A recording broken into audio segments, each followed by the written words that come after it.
Numele meu este Marian Vidroi, eu sunt responsabil pe zona de sud-est a țării.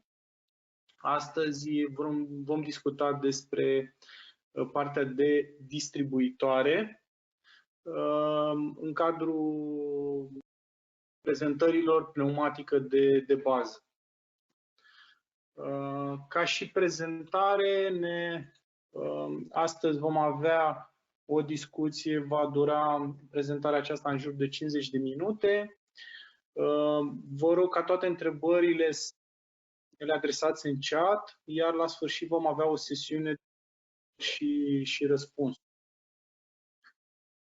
Astăzi vom discuta, cum spuneam, despre distribuitoare, cum sunt ele simbolizate, să putem să citim simbolul distribuitor, ce tipuri de distribuitoare sunt, cum sunt construite, cum le alegem și le dimensionăm, iar la final vom avea, cum am spus, o sesiune de întrebări și răspunsuri. Toate întrebările pe care le veți adresa în chat vom răspunde la ele.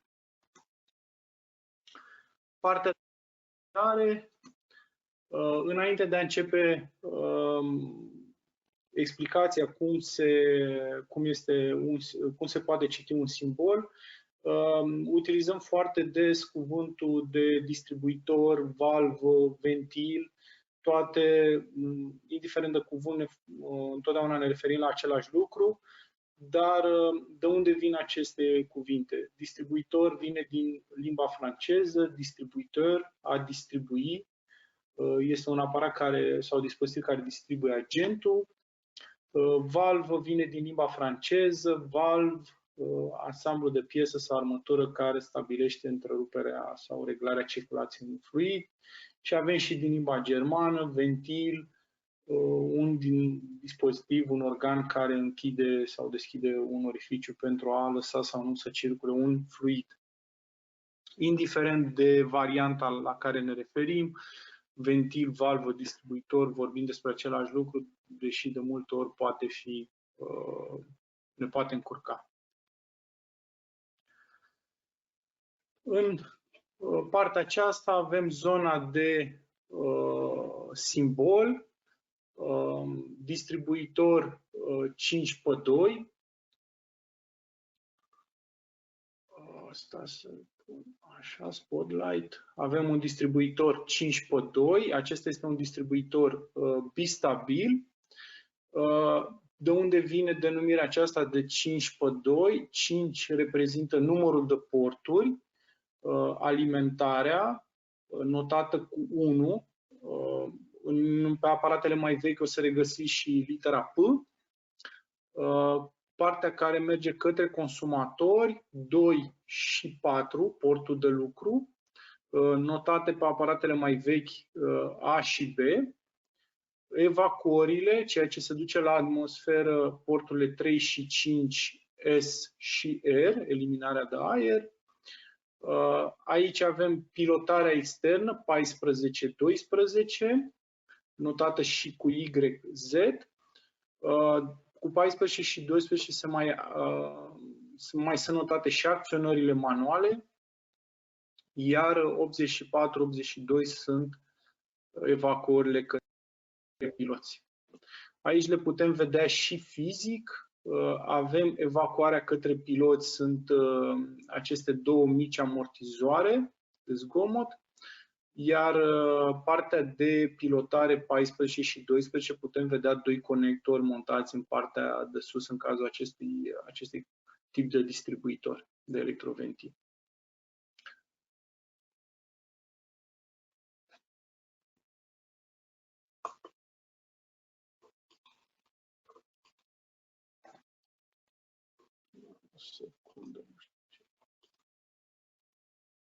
Ok.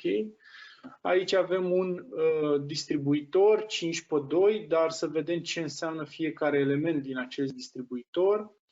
Avem acest element care este pilotul în zona aceasta, partea de electromagnet,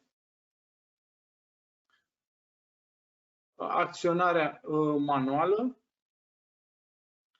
partea de resetare a distribuitorului, care poate fi mecanică cu un arc, resetare pneumatică sau resetare mixtă mecanică și pneumatică.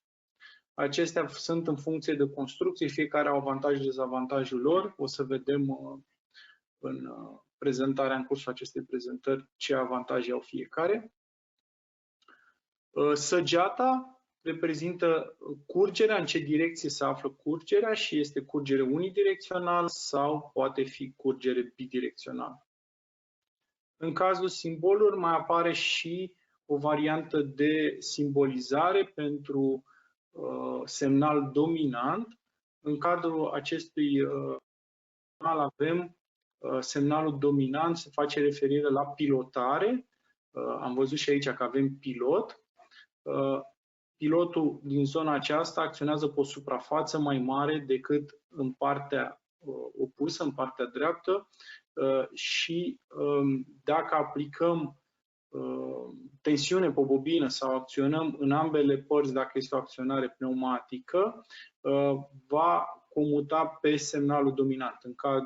În cazul acestui ventil se va acționa și va comuta pe partea stângă, pe a doua poziție. Ce mai este important de știut? Că întotdeauna poziția inițială este poziția în care sunt date pe distribuitor conexiunile. Dacă avem în această poziție conexiunile notate, înseamnă că în poziția inițială, când distribuitorul nu este acționat, aceasta va fi poziția lui de bază. În momentul în care îl voi acționa, va trece în poziția imediat următoare.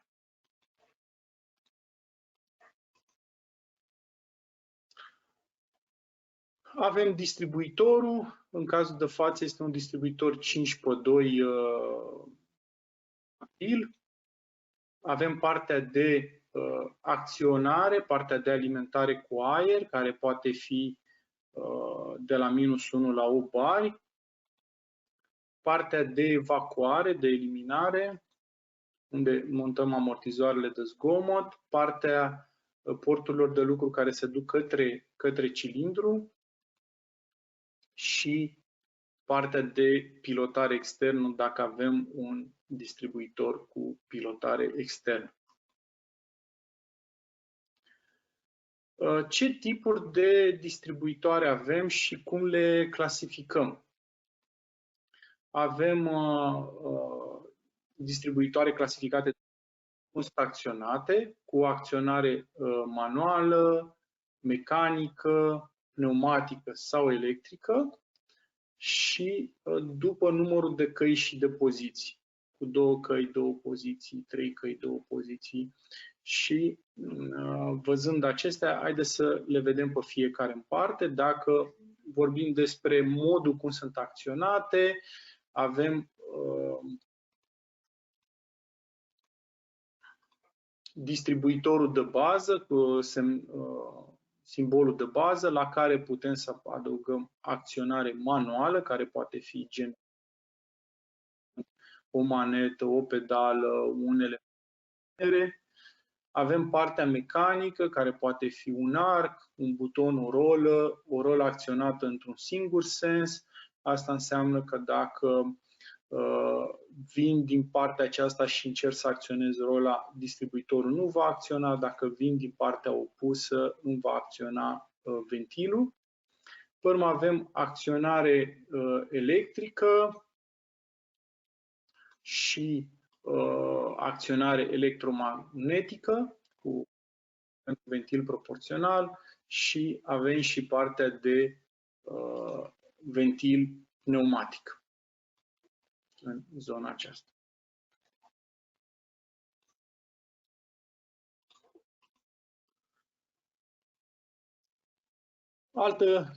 În categoria aceasta de mod de acționare avem câteva exemple pentru acționare manuală cu diferite modalități de acționare. Avem acționare generală, o acționare cu reținere, înseamnă că în momentul în care vor acționa va rămâne în poziția respectivă. Tocmai de aici avem și acest semn care arată ca o indexare. Avem o variantă de acționare manuală, la fel cu reținere. Acesta este un ventil de siguranță. Culoarea galbenă este culoarea specifice aplicațiilor de safety. Sau avem aici acționare mecanică. Corpurile vedeți că sunt similare, seamănă, sunt din aceeași gamă. Diferența constă în modul de acționare, de aceea în codificare avem VHF de la H venind de la hand, de la mână, iar M de la mechanical, acționare mecanică. Și aici cu rolă și rola aceasta acționată dintr-un singur sens. Vedeți că aici este o basculare, deci dacă aș lovi rola din partea aceasta, nu mi-ar acționa. Ar trebui să vin și să o acționez din zona aceasta. Foarte utilă multe din aplicațiile când vreau să fie acționată doar dintr-un singur sens. La fel, pentru a vedea o construcție, să vedem, aici sunt o multitudine de variante de acționări, atât manuale cât și mecanice. În general, pentru constructor, pentru a fi mai ușor, se folosește un corp standard cu această acționare, după care poți să montezi diferite variante de acționări cu manete, cu robineți, de tip pârghie, de tip buton, rolă, toate vin și se montează pe același corp, sunt ca un fel de accesoriu, dar și acestea diferă din punct de vedere al construcției. Avem acționare directă și acționare pilotată. Acționare directă, acționare pilotată. Se poate vedea în construcție, cel pilotat mai are o zonă suplimentară, aceasta cu negru, montată în plus față de varianta pilotată, acționată direct. De ce se utilizează? Pentru distribuitoare mai mari, pentru a ușura modul de comutare, a nu trebuie să depună efort foarte mare operatorul, cel care acționează ventilul. Dacă vorbim de distribuitoarele acționate, am vorbit de manual, mecanic, avem și varianta pneumatică, aici acționarea se face cu aer și avem partea de acționare 14-12. 14-12 face referire la faptul că atunci când aplic aer pe acest port, 1 se conectează la 4, trec în schema a doua. Iar când acționez 12, 1 se conectează la 2. În felul acesta știu ce comandă regăsesc. La fel o să vedeți și pe bobine notate și la acționările manuale e un indicator să știm ce se va întâmpla în momentul în care vom acționa acel ventil. Ca și porturi de lucru le putem vedea fizic în zona aceasta unde putem să aplicăm presiunea de aer. Aceasta este o variantă bistabilă cu două acționări. Avem și o acționare monostabilă cu o singură acționare pneumatică. O putem vedea aici, are o singură conexiune spre deosebire de aceasta care are două. Iar aici avem o resetare pneumatică, cum am văzut inițial în partea de simbolizare, ce înseamnă fiecare simbolizare. La varianta electrică avem două exemple, la fel un distribuitor bistabil în care avem notate acționările manuale de data aceasta pentru că este un distribuitor cu pilotare internă și acționare electrică monostabilă. Pe măsură ce parcurgem prezentarea, o să intrăm în detaliu să înțelegem mai bine aceste noțiuni de bistabil și monostabil. Avem în discuție și modul cum este acționat. Dacă vorbim de acționare electrică, am tot discutat despre partea de pilotare, dar avem și distribuitoare acționate direct. Ce înseamnă acest lucru? avem doar partea de bobină, nu mai avem simbolizarea acestui pilot. Asta înseamnă că bobina va avea forță să tragă sertarul distribuitorului. Deci nu vom avea un pilotare cu aer suplimentar. Inițial, acestea au fost primele distribuitoare apărute, acestea acționate direct, dar dezavantajul lor ar fi că bobina devine din ce în ce mai mare și are un consum mai mare de aer și devine mai scump elementul respectiv.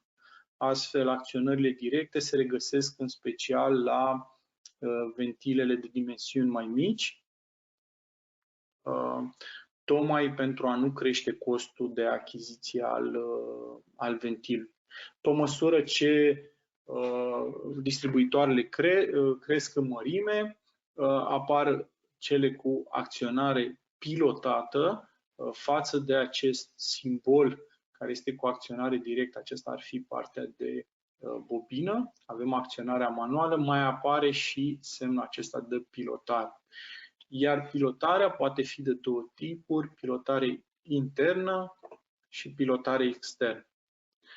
Dacă vorbim de pilotare internă, ce înseamnă? Putem să vedem această secțiune printr-un distribuitor. Avem alimentarea cu aer la portul 1, o regăsim în partea de jos și putem să vedem că există un canal care ajunge în zona acestei bobine.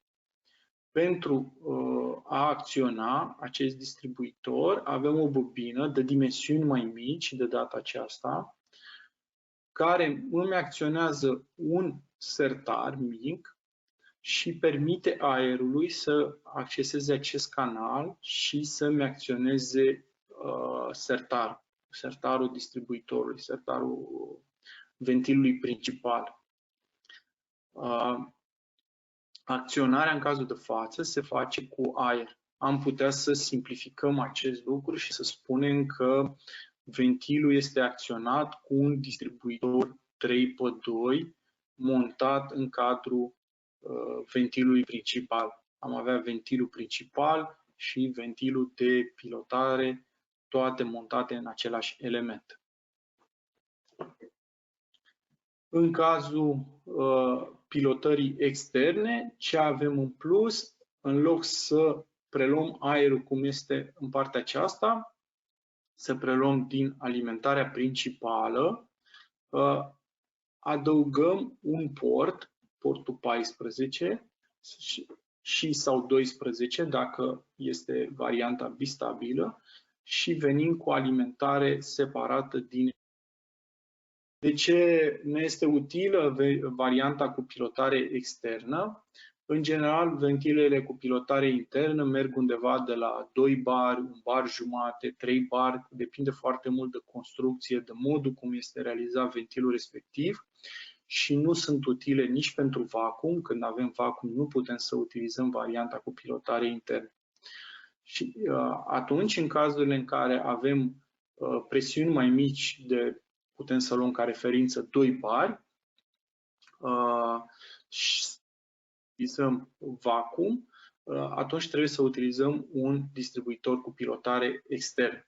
Cel mai des sunt utilizate ventilele cu pilotare internă, în 80% din cazuri, 90% din cazuri, acestea sunt cele mai utilizate, dar sunt aplicații, cum am spus, unde avem vacuum sau presiuni mai mici și atunci trebuie să mergem să alegem varianta cu pilotare externă.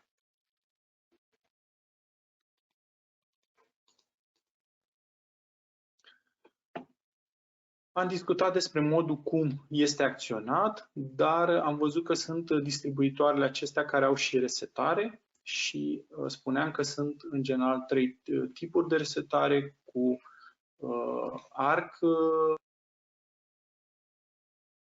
arc pneumatic și mixt.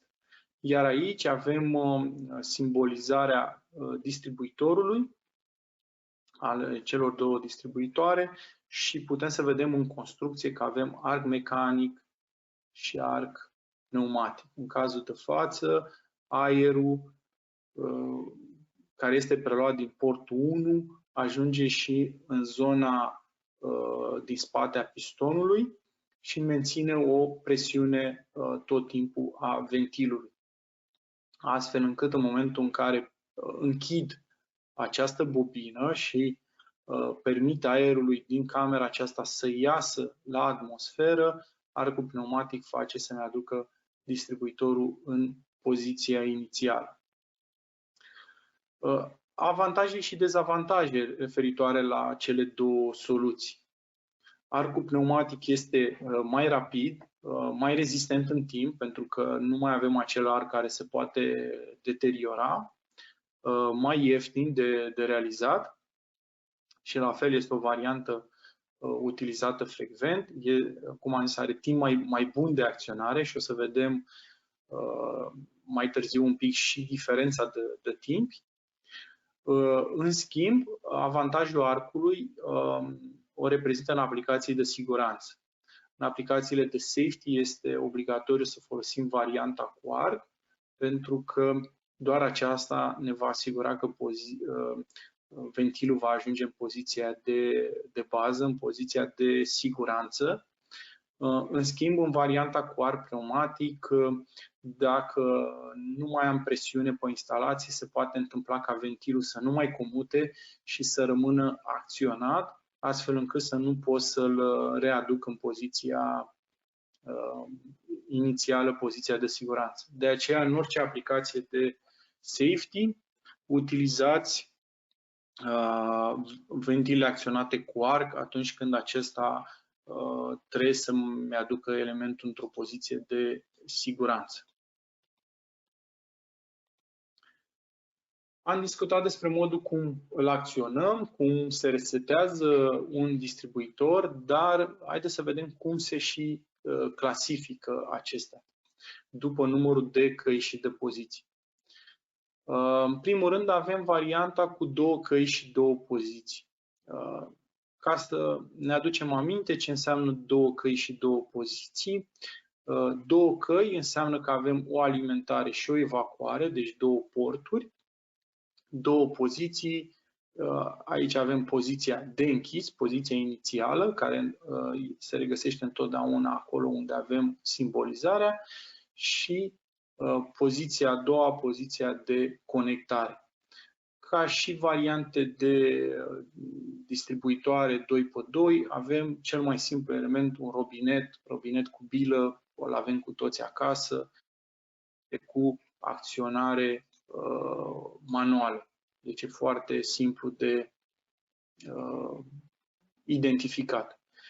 Putem avea cu acționare pneumatică, în cazul de față este un cilindru, un actuator care mi acționează tot un robinet cu bilă, sau cu acționare electrică, aici se pot împărți în două, la fel cum am văzut și mai devreme, acționare directă, cum ar fi aceste două distribuitoare, două ventile, și acționare electrică pilotată.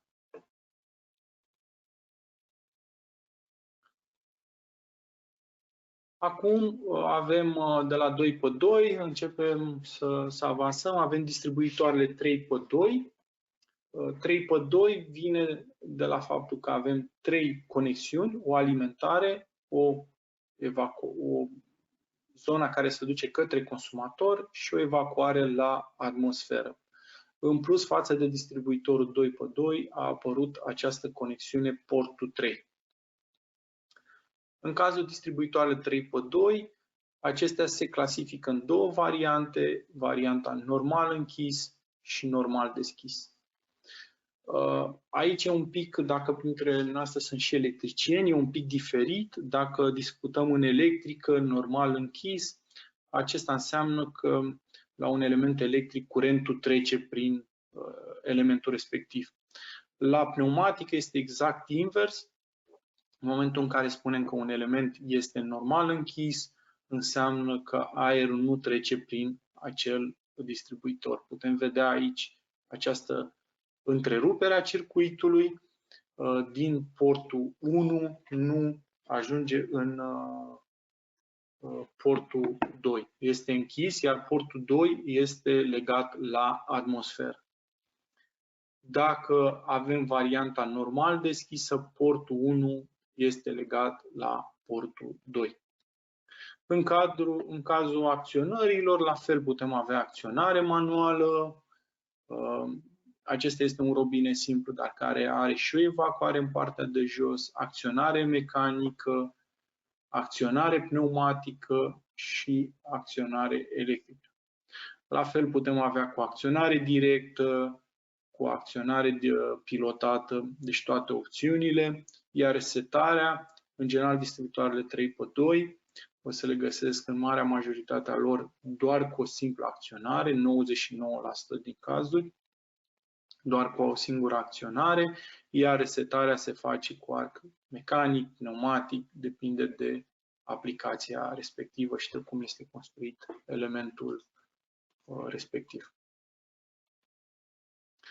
În cadrul distribuitoarelor 3x2 mai este interesant de adus în discuție faptul că datorită micșorării și miniaturizării componentelor s-a reușit să se introducă într-un singur corp, cum este aici, două distribuitoare 3x2 independente. Avem o singură alimentare pe portul 1, el arată cum ar arăta și un distribuitor 5x2 bistabil, avem o singură alimentare. În schimb, avem două distribuitoare independente ce folosesc aceeași alimentare cu aer, dar le pot acționa independent una față de cealaltă.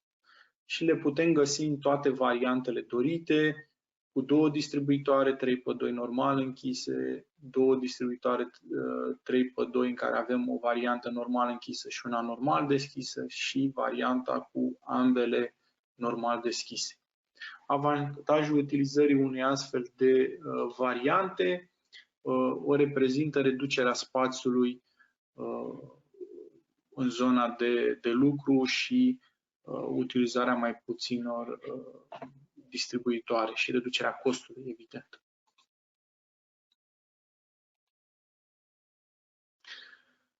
Pentru a vedea o schemă pneumatică și cum funcționează sau să putem să diferențiem cele două tipuri de distribuitoare, avem aici varianta de distribuitor 3x2 normal închis și varianta de distribuitor 3x2 normal deschis. Presiunea de aer cu albastru și un cilindru cu simplă acțiune cu tija retrasă și acesta este tot cu tija retrasă, numai că având conexiunea de aer activată ce trece prin distribuitor mi-a extins cilindru și o să avem o animație pentru a vedea și cum funcționează. Deci să vedem. Deci avem partea de alimentare. Dacă acționăm distribuitorul, cilindrul se extinde. Luăm conexiunea după acționare, cilindrul revine. La varianta normal deschisă, el este deja extins și în momentul în care acționăm, practic oprim cu trecerea aerului și cilindrul revine la poziția inițială. Cel mai des sunt utilizate cele distribuitoare 3x2 normal închise, dar sunt foarte multe aplicații și cu varianta normal deschisă.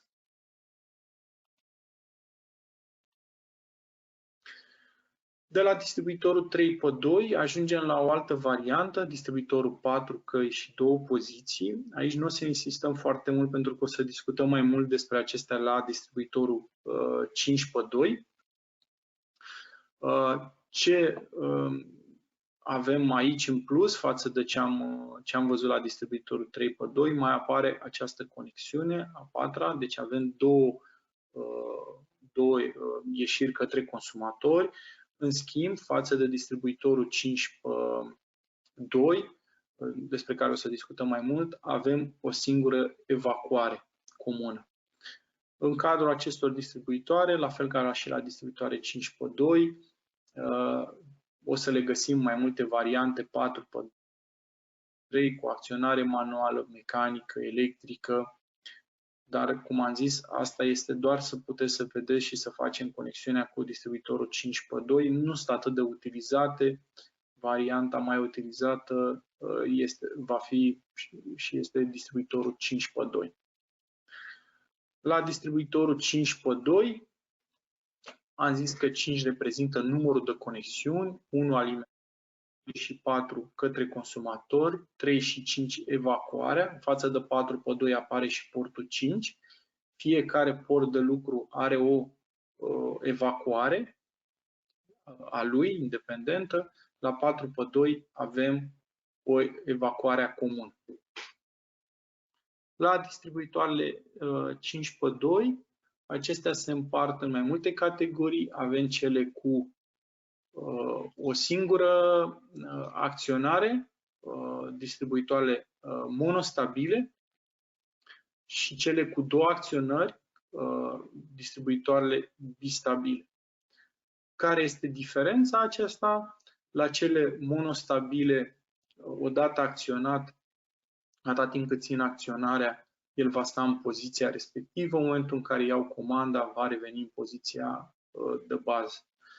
La ventilele bistabile le mai spune și cu memorie, pentru că nu trebuie să-i dau decât un semnal și el va rămâne în poziția respectivă, așteptând să-i dau semnal și în partea opusă, semnal electric de data aceasta, pentru a reveni în poziția inițială. La fel ca și la celelalte, le avem în toate variantele: acționare manuală, mecanică, pneumatică, electrică, se regăsesc în toate opțiunile posibile.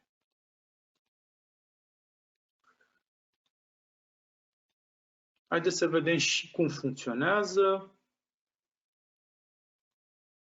Avem un distribuitor 5x2, monostabil,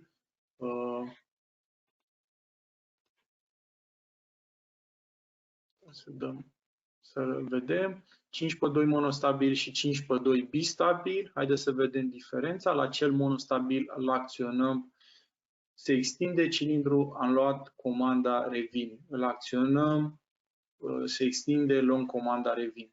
La cel bistabil este cel care se numește și cu memorie, trebuie să-i dăm doar un semnal, cilindrul se extinde și așteaptă următoarea comandă. Nu trebuie să menținem semnalul față de distribuitorul 5x2 monostabil, în care dacă nu reținem semnalul, cilindrul revine în poziția inițială sau distribuitorul, mai exact, revine în poziția inițială. Avantajul celui bistabil reprezintă faptul că nu trebuie să menținem bobina activată, înseamnă o reducere a curentului, a consumului de curent, dar înseamnă și un cost un pic mai ridicat în momentul achiziției distribuitorului, pentru că are două bobine, doi piloți și așa mai departe. Aici depinde foarte mult de cel care utilizează, de modul cum se dorește automatizarea în alegerea celor două tipuri de distribuitoare, monostabil sau bistabil. În partea de scheme mai avem și la distribuitoarele 5x2, mai avem și varianta 5x3, pe care nu a regăsit-o la distribuitoarele 3x2, 2x2 și celelalte. Separat față de distribuitoarele acestea, avem o poziție de mijloc, aceasta, o putem vedea în zona aceasta. Avem 5 porturi, o alimentare, 2 care se duc către consumatori, 3 și 5 către evacuare și 3 poziții. Poziția inițială la distribuitoarele 5x3 este aproape întotdeauna poziția de mijloc și aceasta este realizată cu ajutorul a 2 arcuri mecanice de data aceasta, iar în momentul în care nu aplic tensiune pe niciuna dintre bobine, distribuitorul revine la poziția inițială, poziția de mijloc. Poziția de mijloc poate diferi și poate fi cu centru închis, centru la atmosferă sau centru în presiune. Haideți să vedem și cum funcționează. Avem distribuitorul 5x3 cu centru închis, 5x3 cu centru exhaustat și 5x3 cu centru la presiune. În momentul în care îl acționăm, cilindrul se extinde, numai îl acționăm, revine la poziția inițială. Evident că putem să-l acționăm foarte repede, astfel încât să comutăm după bobină pe alta, astfel încât să nu ajungă în poziția de mijloc. Aici putem vedea același lucru pentru varianta exhaustată. Aerul este eliminat din cilindru în momentul în care ajunge în poziția de mijloc. La varianta în presiune, în momentul în care ajunge în poziția de mijloc, de centru, sunt alimentate ambele canale cu aer comprimat. Ca și aplicații, la varianta de distribuitor 5x3 cu centru închis, acesta este cel mai utilizat în aplicațiile de siguranță, de safety, în momentul în care un cilindru este montat vertical și nu vrem ca acesta să cadă dacă rămânem fără tensiune pe vreuna dintre bobine. Și în momentul acela am dorit ca el să ajungă în poziția de mijloc și nu mai lasă aerul să iasă din cilindru. Aceasta ar fi una din aplicații. La varianta exhaustată, o aplicație ar fi dacă cilindrul este montat orizontal și am dorit ca odată când scoatem tensiunea din bobine, acesta să elimine aerul din cilindru pentru a nu apărea mișcări necontrolate ale cilindrului. Să spunem că un operator ar trebui să intre în zona de lucru a cilindrului respectiv și atunci vrem să eliminăm aerul pentru a nu se mișca în preajma lui să-l rănească. Iar varianta în presiune, nu știu, sunt variante în care vreau să opresc intermediar un cilindru și vreau să alimentez ambele porturi. Singur inconvenient al acestuia este că în anumite cazuri, dacă avem forță suplimentară pe cilindru care ar dori să mi-l împingă, aerul poate să treacă dintr-un canal în celălalt și astfel încât să ne apară mișcarea. Deci poate la o oprire intermediară la un cilindru orizontal, nu vertical. Dacă l-aș avea vertical, greutatea tigei ar putea face să aerul să treacă dintr-o cameră în alta.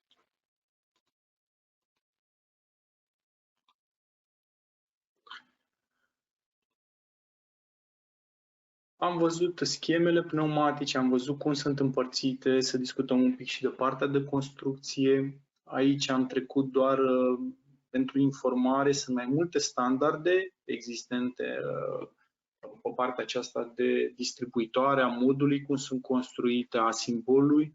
În schimb, în foarte puține cazuri, să zicem 40-50% din cazuri, distribuitoare sunt schimbabile, majoritatea nu se pot interschimba, nu există un standard comun al producătorilor, astfel încât să pot să înlocuiesc 100% un distribuitor cu altul din punct de vedere mecanic.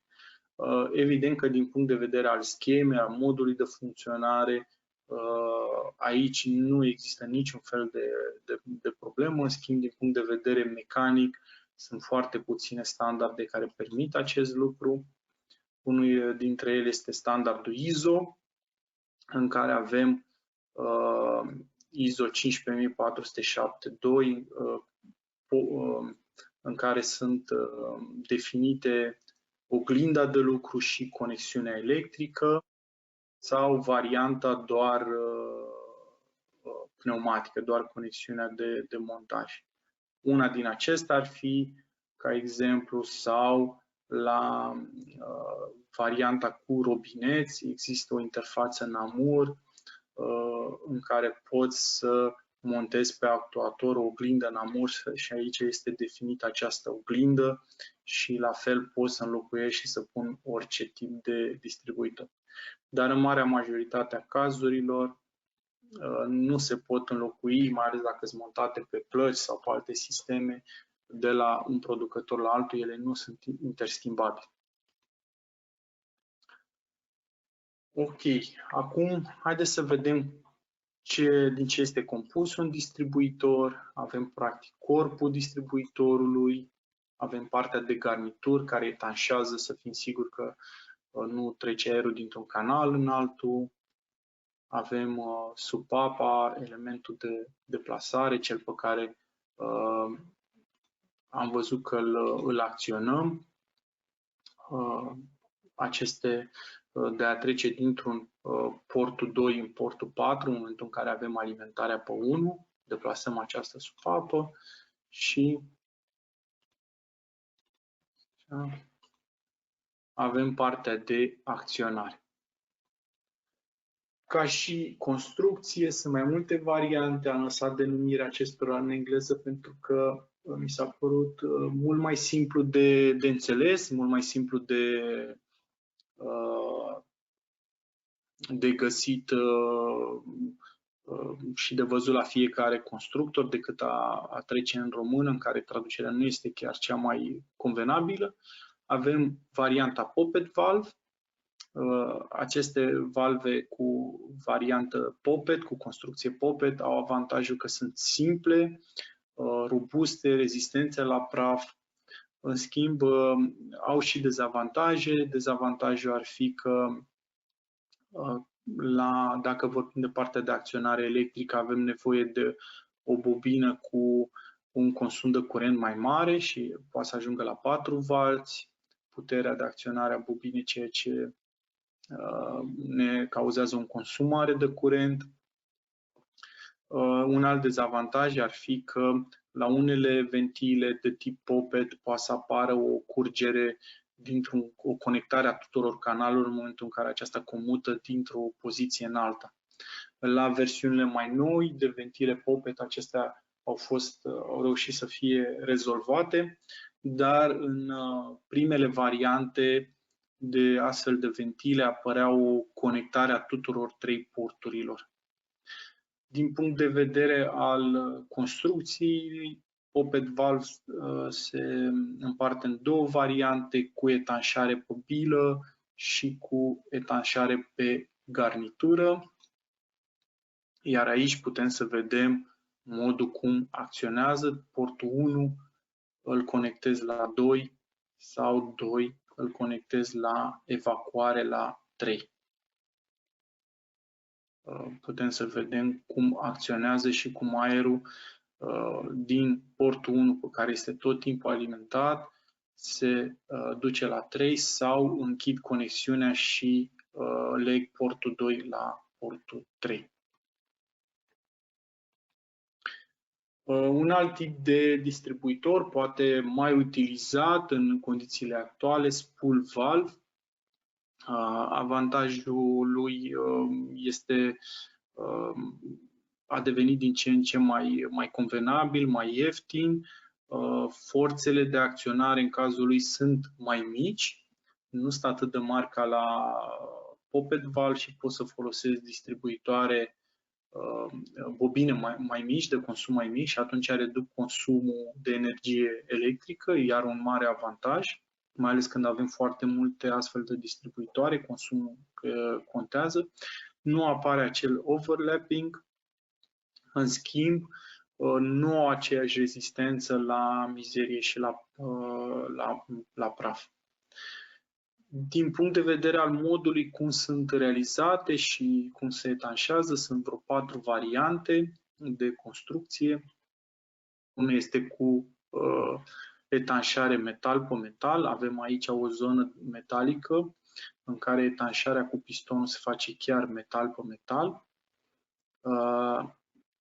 Avantajul acesta este că, fiind etanșare pe metal, e mai rezistentă la elemente din acestea de tip de praf, doar că dezavantajul reprezintă costul foarte greu de obținut acele suprafețe și costul devine mai mare.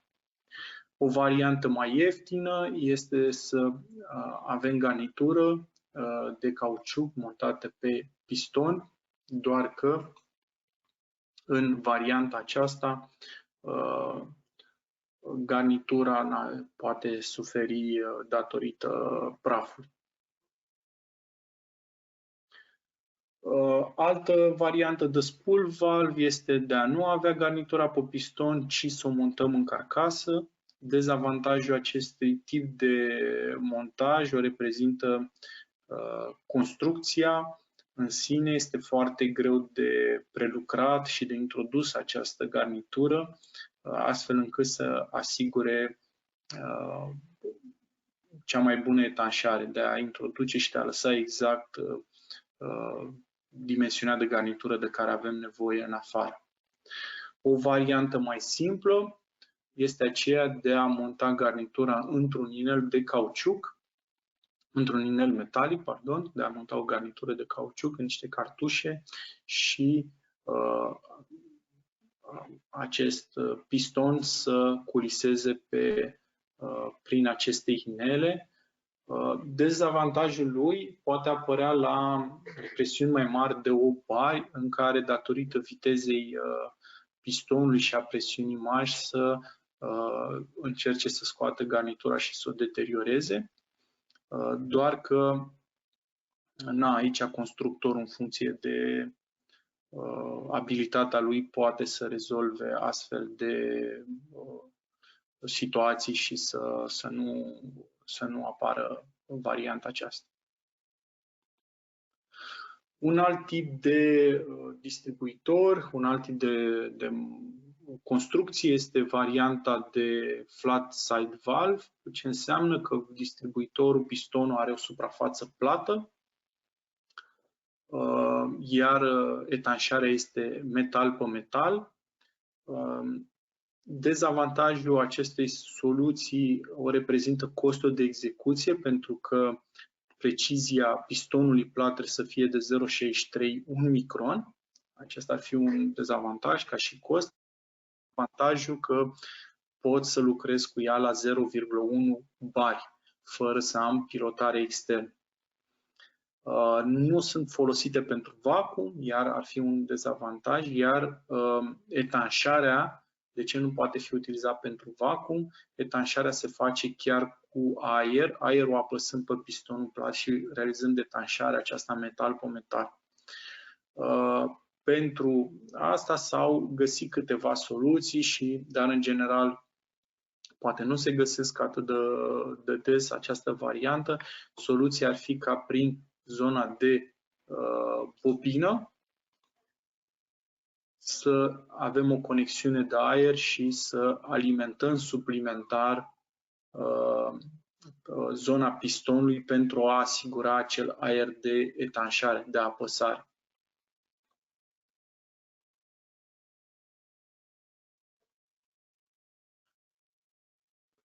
În această pagină am pus 3 tipuri de distribuitoare din gama VUVS, o gamă nouă la Festo de câțiva ani, 2-3 ani, dar în care avem 3 tipuri, L, LK, LT, și poate deveni un pic confuz diferența aceasta.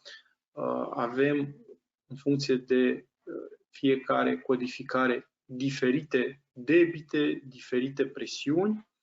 Aceasta este presiunea de operare, 2,5, 1,5, 2,5 bari. Sub această presiune nu va funcționa și atunci trebuie să ne gândim la un ventil cu pilotare externă. Presiunea aceasta de 1,5 și 2,5 bari este să asigurăm pe portul 1, pe acest port. Și putem să vedem că există sertar cu piston, acela spool valve sau celălalt ventil poppet valve. Avem și diferite de sisteme de resetare, ar pneumatic, ar mecanic. Care ar fi diferența? La poppet valve este varianta mai rapidă, vă spuneam, și durata de conectare este de 9 milisecunde față de 14 sau 16 milisecunde la spool valve, la cele două variante. Durata de resetare, vedem aici că este ceva mai mare la poppet valve, 23 de milisecunde față de 21 și 20 de milisecunde. Aceasta este dată de resetare. Resetarea se face cu arc mecanic, care este un pic mai încet decât nu are aceeași viteză de comutare, iar arcul pneumatic are o viteză mai mare de revenire. Doar că arcul mecanic, trebuie să reținem, se folosește în aplicații de safety. Este bine să punem arc mecanic. Pe urmă, diferența între varianta L și LK o reprezintă modul de realizare, de producție. Varianta LK este tot un ventil spool valve, dar este optimizat din punct de vedere al costului și din punct de vedere al producției și atunci de aceea vedem că au debite un pic diferite. În schimb, mă poate ajuta dacă am presiuni ceva mai mici. În rest, un debit mai mic și presiune mai mică. Asta ca o comparație, să vedeți diferența de acționare între poppet valve și spool valve și diferența de acționare între resetare pneumatică și resetare mecanică.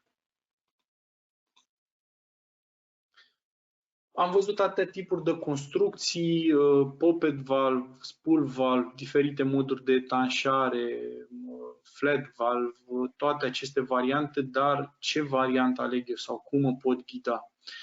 Păi, dacă mă interesează partea de rezistență a produsului, cât timp va rezista în timp, Festo pune la dispoziție o fișă de fiabilitate în care pot să văd câte cicluri va rezista ventilul respectiv. În cazul ventilului acesta VUVS-LK era un ventil spool valve, cel optimizat din punct de vedere al costurilor. Avem 10 milioane de cicluri și aici regăsim și formula de calcul, timpul până la deteriorarea produsului, mean time to failure, care depinde de numărul de cicluri de acționare. În cazul de față, B10D se înmulțește de 2 ori această valoare B10, B10 reprezentând numărul de cicluri la care 10% din produsele testate s-au defectat. Având aceste date, pot să calculez timpul cât îmi va rezista un distribuitor. Am făcut un calcul de curiozitate, dacă un ventil aș acționa 24 de ore din 24, fiecare zi a anului, la o secundă, mi-a dat undeva că rezista la 6 ani. Deci puteți să folosiți această formulă, să faceți un calcul, să vedeți cam care ar fi fiabilitatea produsului. Acestea sunt utile atât în partea de safety, în aplicațiile de safety în care trebuie să calculați, cât și în partea producătorilor de utilaj care vor să vadă dacă se încadrează în condițiile de garanție. Mai multe detalii despre fiabilitate și despre safety. Dacă vă interesează să aflați mai multe detalii, găsiți în webinarul de safety realizat de colegii mei și disponibil online. Toate aceste distribuitoare care le-am văzut individual se pot monta pe plăci. Prima variantă a fost montată pe o placă individuală, este această insulă de ventile, a fost tocmai pentru a reduce partea de costuri. Odată avem o singură alimentare, doar 2 evacuări și partea de pilotare externă, 14-12, le vedem notate. Reducem numărul de conexiuni, reducem montajul mecanic, pentru că va trebui să montăm doar această placă, restul vor fi montate pe placa respectivă.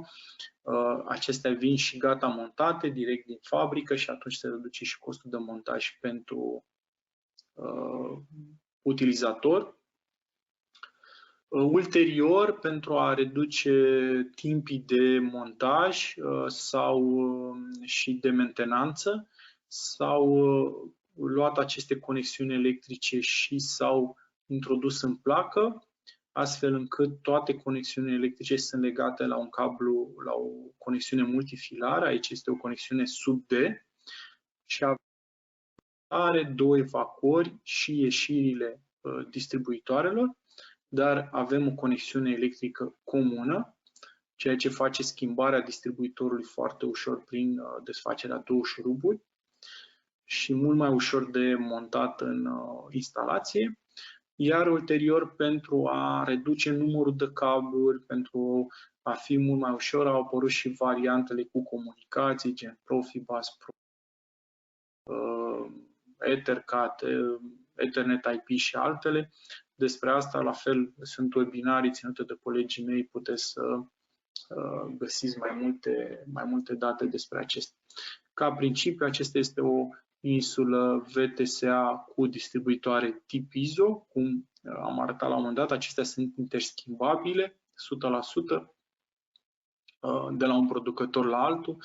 În schimb, acestea au construcție proprie Festo, nu se pot schimba construcție proprie Festo, nu se pot schimba placă, construcție Festo, nu se pot schimba pe placă. Cum vă spuneam, majoritatea sunt fiecare producător și le face conform propriului design. Nu sunt standardizate decât o parte din aceste montaje și construcții.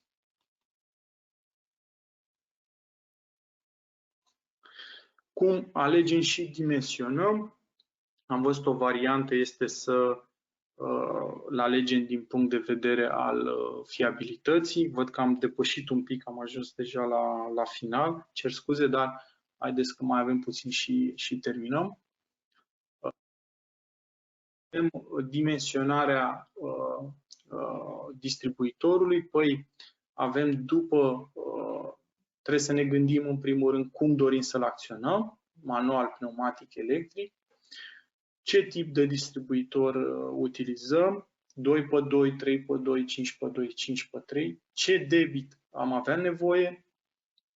Ce grad de protecție? Unde îl montăm? Îl montăm afară, îl montăm în interior, avem praf, există apă în zona respectivă, cât de repede dorim să-l comutăm și cam cât am dorit să funcționeze. Avem și fiabilitatea produsului care deja am prezentat.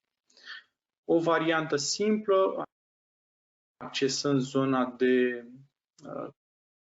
și este un webinar ținut de colegii mei, unde putem să vedem cum sunt acționate ventilele electrice, unde avem un program de alegere al ventilelor după caracteristici, tip EMAG, și să spunem că avea un distribuitor 3x2 închis, alegem, ne ducem 24 de volți, curent continuu, o conexiune, putem să alegem ori pe furtun, ori conexiune pneumatică, alegem G1 și vedeți, mi-au apărut din ce în ce mai puține opțiuni. Putem să alegem un debit și la fel, la final, ne rămân câteva variante. O presiune, 5 bar, o structură constructivă, dacă vrem, un tip de revenire, dacă vrem doar arcuri mecanice și la final ne rămân doar câteva opțiuni.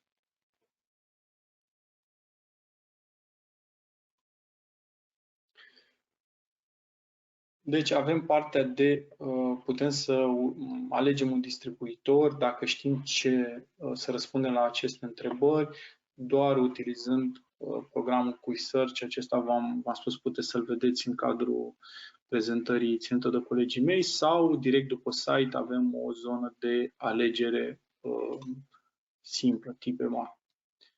Dar, ok, am spus, am putea să-l alegem, dar de cele mai multe ori ce debit, ce mărime de distribuitor alegem. Știm că vrem să fie 2x2, 3x2, știm că vrem să fie acționat electric la 24, dar la ce debit avem nevoie.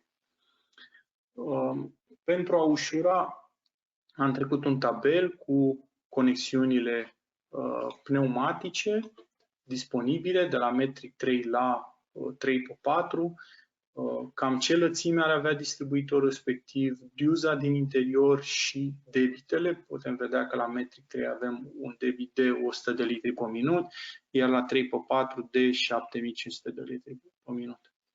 Avem aici și diferența vizuală ce ar însemna o conexiune de metric 3 până la 1 sol sau 3 sferturi, astfel încât să ne facem o idee asupra mărimii conexiunii. Dar dacă vrem să-l, cum am spus, să-l alegem, avem o variantă simplă. Dacă dorim să acționăm un cilindru, cea mai simplă variantă ar fi să ne uităm la conexiunea cilindrului. Este de 1/8, perfect. L-am luat un distribuitor de 1/8 și nu trebuie să-mi bat capul. Altă variantă este să utilizăm un program Festo, la fel se poate găsi prin QuickSearch, se numește Pneumatic Sizing, o variantă simplă în care mi-aleg masa, cursa, timpul în care vreau să-mi acționeze și îmi dă la fel un cilindru și un distribuitor, dacă trebuie să acționez un distribuitor. Nu să intrăm în prezentarea acestea pentru că deja e făcută de colegii mei.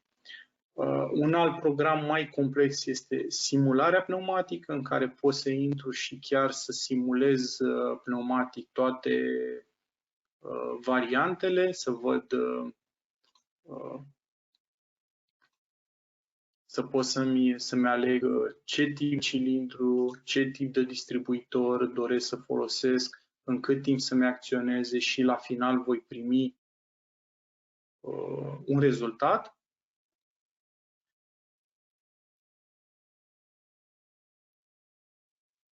Și o variantă rapidă sau simplă este aceea de a ne folosi de această formulă în care viteza de deplasare egal debitul de aer supra aria pistonului, în care avem aria pistonului, pi de pătrat pe 4, ori cursa supra timp, ori presiunea plus 1. De ce presiunea plus 1? Pentru că în momentul în care noi umplem un cilindru, acesta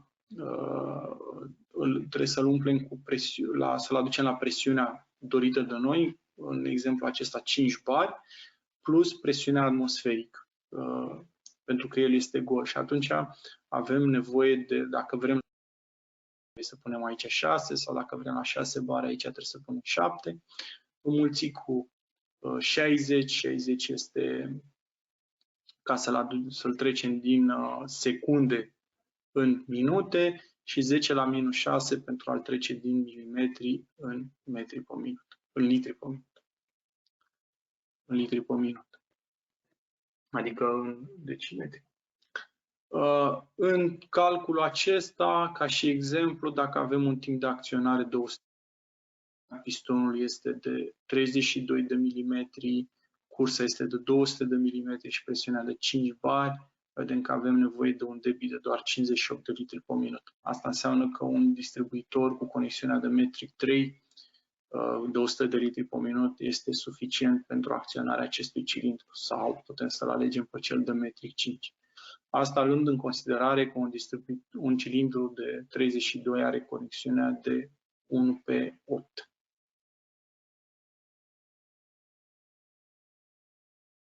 Ca să avansăm, pentru că nu m-am mișcat suficient de rapid, avem o ultimă alegere, este aceea despre clasa de protecție, IP. Aceasta ne interesează în funcție de locul unde îl montăm. Dacă îl montăm afară, îl montăm în interior, avem praf, avem apă, vrem să fie protejat.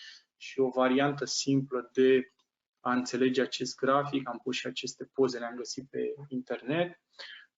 Dacă vorbim de protecția la praf, prima cifră, avem solide până la particule de 50 de milimetri, ar putea fi mâna, puteți să o luați ca și referință. 2 avem, dacă am băgat degetul, dacă am băgat unealtă, ar fi 3 cu 2,5 mm, particula la 1 mm, un fir, Protecție 5 ar fi protecție limitată împotriva prafului și la 6 protecție totală. La 5 ar mai putea să mai intre ceva particule de praf în elementul respectiv.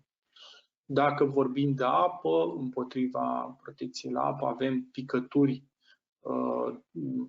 căzute vertical, ar putea fi cele de condens, la un unghi de maxim 15 grade față de cea verticală, la 60 de grade față de poziția verticală, în mod direct, la 4 ar fi cu stropiri din toate direcțiile, din orice direcție, cu protecție limitată, la 5 ar fi cu jet de presiune mai scăzută, la 6 cu jet de presiune înaltă, 7 vedem că avem împotriva imersiei, putem să imersăm la 15 cm până la 1 metru adâncime pentru un timp limitat, nu este infinit.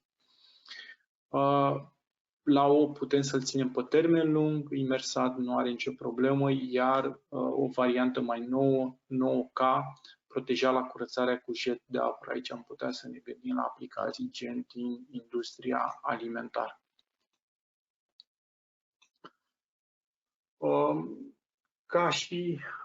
Cam atât am vrut să vă povestesc despre distribuitoare. Mi-aș fi dorit să putem să stăm mai mult, să vă arăt și programele de alegere și dimensionare. Aș dori pe această cale să vă invit și la noile sesiuni de webinarii ce le vor ține colegii mei de la tehnic legate de soluții complexe la cheie pentru aplicații industriale. Aceste soluții au rolul de a vă livra o soluție gata asamblată, astfel încât să reducă timpul de proiectare și de realizarea unui proiect pentru dumneavoastră. Vor avea loc începând cu data de 16 iunie, de aceea vă rugăm să vă înscrieți dacă vă interesează acest subiect. Acum am ajuns la partea de întrebări și răspunsuri. Ce vreau să vă mai spun înainte să verificăm dacă au fost întrebări, să vedem ce întrebări să răspundem. Veți primi pe e-mail un chestionar la care vă rog să ne răspundeți, să ne dați un feedback, ce v-a plăcut, ce nu v-a plăcut pentru a îmbunătăți webinariile noastre, ce tipuri de webinarii v-ar interesa, pe ce teme. De asemenea, veți primi un link cu înregistrarea acestui webinar și accesând acel link puteți să găsiți toate webinarele ținute de colegii mei. Să vedem dacă avem vreo întrebare. Nicio întrebare din câte văd. Dacă, în schimb, aveți vreo întrebare, eu știu, care nu ați avut-o, nu v-a venit acum pe moment, la ea, puteți, de asemenea, în momentul în care primiți chestionarul de la noi, să ne transmiteți sau oricând aveți orice întrebare, puteți să trimiteți pe adresele noastre tehnic@festo.ro, sales@festo.ro sau pe adresa mea personală, nicio problemă și vă vom răspunde în cel mai scurt timp. Vă mulțumesc pentru participare și sper că au fost utile informațiile și vă așteptăm la următoarele noastre webinarii. O zi plăcută! Numai bine! Sănătate!